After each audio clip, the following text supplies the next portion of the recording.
ખંભાળિયા પંથકમાં મેઘરાજાએ મન મૂકીને વરસતા સાર્વત્રિક ખુશીનો માહોલ છવાઈ ગયો છે। આજે સવારથી જ વાદળછાયા વાતાવરણ બાદ સવારે 11 વાગ્યાની આસપાસ મેઘરાજાએ ધમાકેદાર એન્ટ્રી કરી હતી અને આશરે 6 ઇંચ જેટલો વરસાદ નોંધાયો હતો।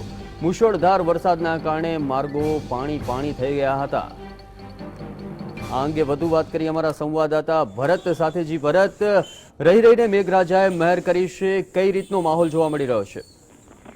દિલીપ, કુદરત કે ઘર બેરે પર અંધેર નહીં, આવું કંઈક ખંભાળિયા વાસીઓ માટે બન્યું છે। ગઈકાલ સુધી જ્યારે વરસાદ ખેંચવાના કારણે ધરતીપુત્રો ચિંતામાં હતા, સરકારી અધિકારીઓ ચિંતામાં હતા, શાસકો ચિંતામાં હતા અને આ ખંભાળિયા પંથકમાં દુષ્કાળના દાખલા વાગવા લાગ્યા હતા અને અછતગ્રસ્ત જાહેર કરવાની પણ વિચારણા શરૂ થઈ હતી।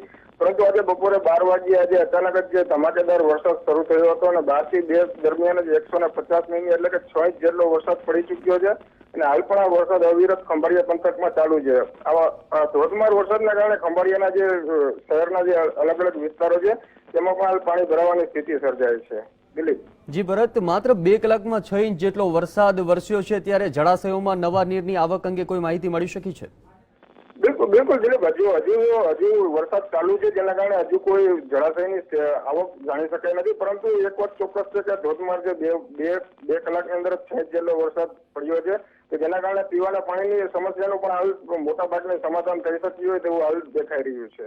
જી ભરત, ખૂબ ખૂબ આભાર। તો જામ ખંભાળિયા પંથકમાં માત્ર 2 કલાકમાં 6 ઇંચ જેટલા વરસાદથી સર્વત્ર પાણી થઈ ગયું છે।